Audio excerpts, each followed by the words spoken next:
Derrière ce rideau de perles, nous pénétrons dans une véritable jungle. Dans cette atmosphère où l'humidité atteint 90%, nous retrouvons Quentin Thibault et ses collaborateurs. Ils ont même ressemé des plantes. Je vois apparaître des nouvelles plantes dans des pots. Je dis mais ça, j'avais pas planté ça ici. Donc ils décorent l'endroit eux-mêmes. Ils prennent des tillandsias, ils les accrochent à d'autres endroits. Cet architecte paysagiste a travaillé 2 ans pour mettre sur pied son Jungle Lab. 2 semaines après son ouverture, sa boutique ne verra plus aucun visiteur.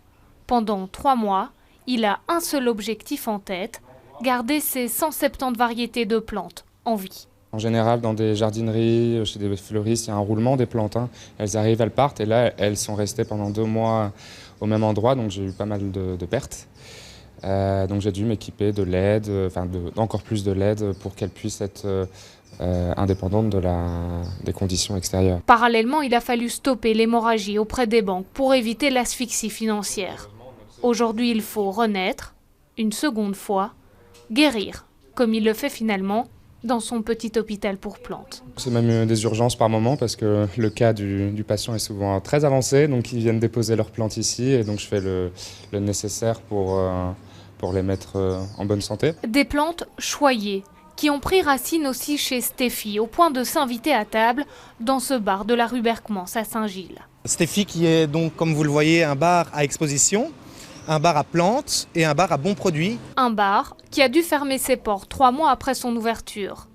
Mais Rafi Barsamian ne s'écroule pas et se saisit de ce coup du destin pour transformer son bar en pépinière éphémère pendant le confinement, pour devenir aujourd'hui un bar à plantes. Pendant le confinement, on a décidé de se réinventer, en fait, vu les circonstances, parce qu'on ne pouvait pas laisser la société couler comme ça risquait d'être le cas dans ce contexte. C'était vraiment une question de survie que de faire ce projet-là.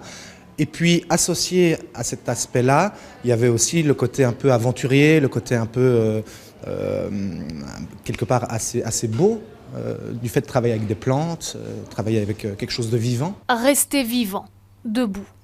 Un pari dans lequel les clients auront aussi leur rôle à jouer pour soutenir ces nouveaux acteurs de l'économie bruxelloise.